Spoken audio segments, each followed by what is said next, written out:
Previously on Physicsball Z, our heroes discovered the different equations for power and efficiency, and just when they thought they were getting the hang of the situation, they were attacked by various past paper questions. But by using the ancient highlights, our heroes were able to nullify the efficiency of their foe. And now, our heroes have uncovered the global energy resource controlling our every action. Will our heroes be able to infiltrate the different power stations and describe the resources available, or will their efforts be dissipated into the surroundings? Find out in today's episode of Physicsball Z.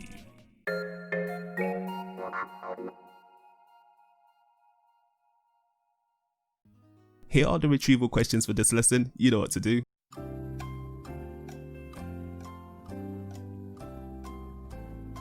Dissipated energy is energy wasted or energy that's no longer useful. This is usually in the context of heat, energy that's lost into the surroundings. Efficiency is the useful energy output or power output over the total energy or power input. Fermentation produces ethanol and carbon dioxide. Veins contain valves. Lattices are 3D networks of repeating particles or ions. Carbon is the element that is found in diamond and graphite.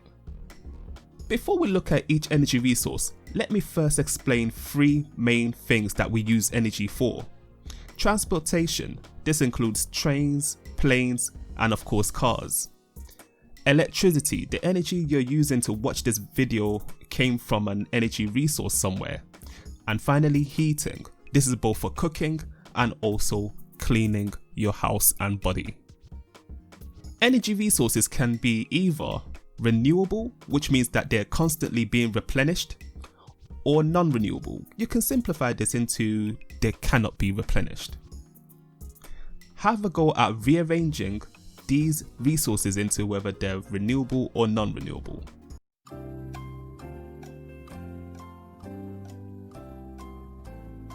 Biofuels, wind, solar, hydroelectric are renewable. You can also put tidal in this category as well. Nuclear, oil, natural gas and coal are non-renewable. I put an asterisk next to solar because technically it's non-renewable, but that will only happen, we'll run out of it in 5 billion years, so we can classify it as renewable for now. These first set of challenge questions will have you thinking about solar energy. Use these images to help you answer these questions here.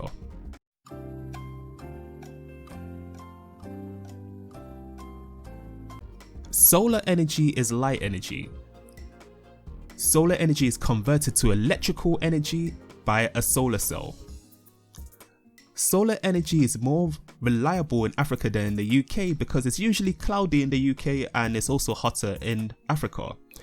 I'm gonna go through how these energy resources generate electricity, but for the specification for AQA, you don't necessarily need to know this. This is just to help you consolidate your learning. Solar thermal power stations look like this.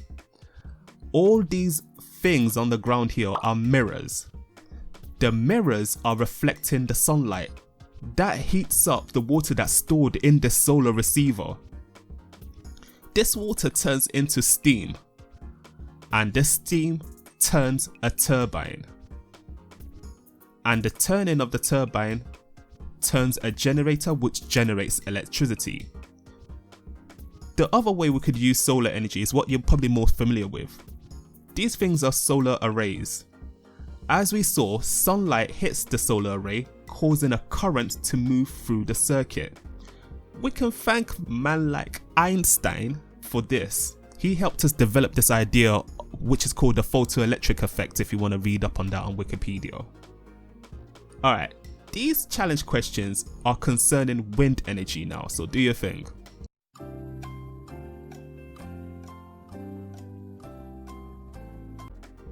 The sun is the object in the sky that's warming up the air.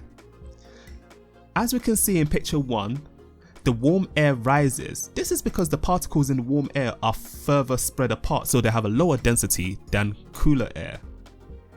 That means that wind is formed when the sun heats the air, causing it to rise, and then cold air replaces the space left behind by that warm air. Wind power is pretty straightforward. You have these things called wind turbines, and the kinetic energy from the wind turns the turbines.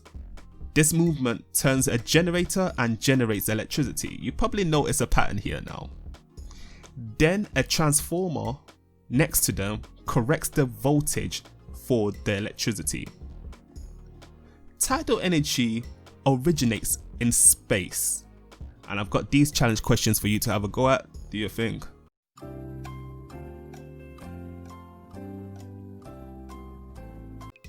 The first picture shows us how the tides follow the direction of the moon. The sun also causes smaller tide, but for GCSE, just focus on the moon for that. The force from the moon causing the effect is gravity, which according to man like Einstein again, isn't actually a force, but let's not worry about that. The main disadvantage of tidal power is that you need a large body of water, and not every location that requires energy has that large body of water that they can use for tidal power. The example I'm going to show you is something called a tidal barrage. The tides cause a difference in the level of water between both sides. Water is allowed to move from one side to another, and as that water flows, it turns a turbine. And of course, the turning of the turbine turns a generator, which generates electricity. Hydroelectricity is usually associated with dams. Now try and answer these challenge questions.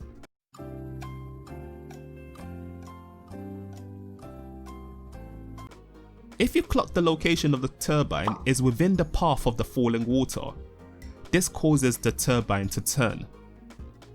Whenever you have a difference in height between two locations, you have a difference in potential.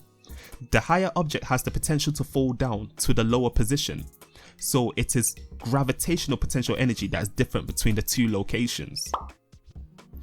The energy changes that occur here is that first we've got a high gravitational potential energy falling down to a low gravitational potential energy, and for it to fall is movement energy, which is kinetic energy, and as it's turning the turbine and the generator is generating electricity, so that's gravitational potential energy being converted to kinetic energy, which is then converted to electrical energy.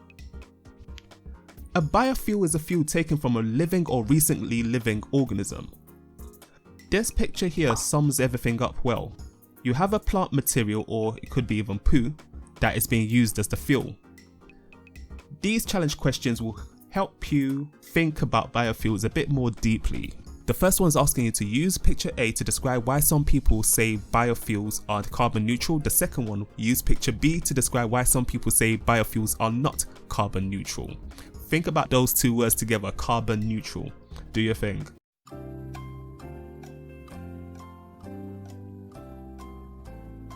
In picture A, we see that the cars are giving off, they're releasing some CO2 into the atmosphere, but the plants are reabsorbing, they're absorbing that same amount of CO2 via photosynthesis.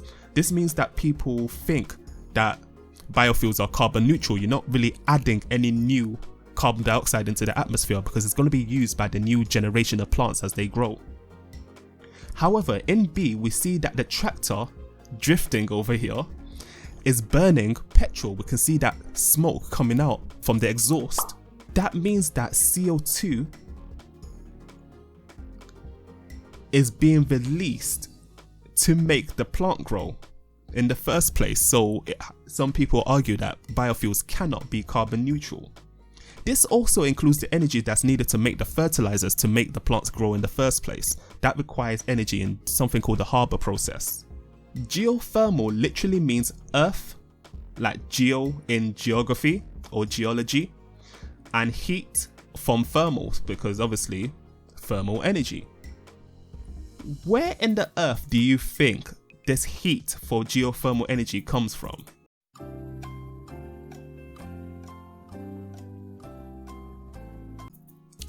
The energy It comes from the friction of moving material in the center of the earth and also radioactive decay that's going on in the center of the earth.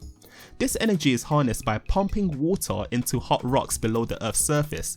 This forms high pressure steam which, you've guessed it, will turn some turbines, will turn a generator and then generates electricity.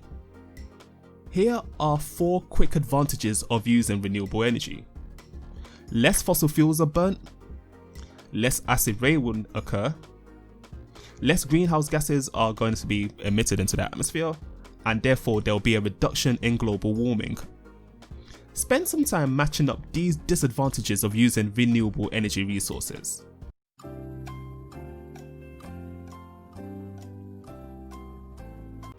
Solar energy becomes very inefficient when we've got cloudy skies.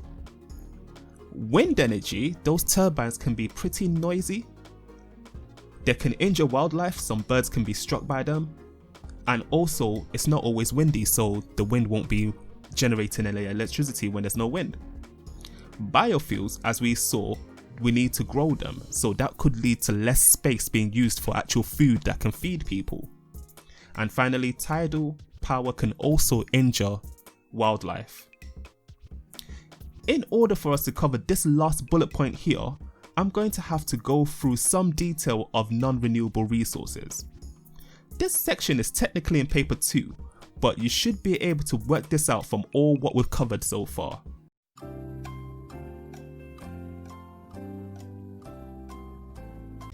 Crude oil, which is one of the main fuels in fossil fuels, is a mixture because it's made up of substances that are not bonded to each other. For 2 marks, hydrocarbons are only made from carbon and hydrogen. When we burn hydrocarbons in enough oxygen, we produce carbon dioxide and water. The carbon and oxygen are oxidized, so we've added oxygen to the carbon atoms and we've added oxygen to the hydrogen atoms. The petrol in cars comes from crude oil. This goes into the engines of cars where it reacts with the air and gives out these gases here. I've got these challenge questions for you to do. Have a go.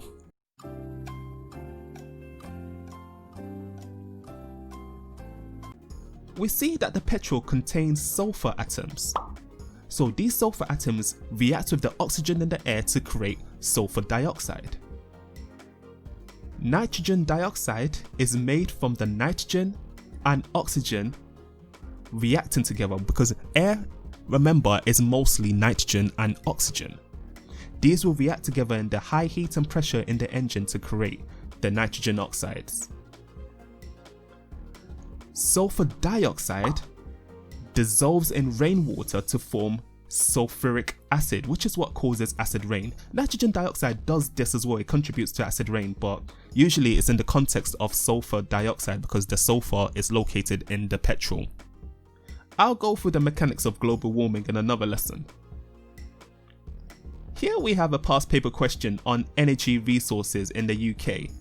The total amount of electricity generated was the same in 2014 and 2015. There are changes in the amount of different energy resources used between 2014 and 2015. Explain the environmental impacts of these changes. This is 4 marks. Do your thing.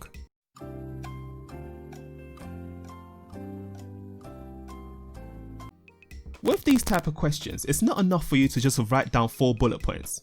To get the top marks here, you need to make sure that you have relevant points that are detailed and logically linked. The first thing we need to do is to compare the 2 charts. Coal went down by 8%, renewable went up by 6%, and nuclear went up by 2%.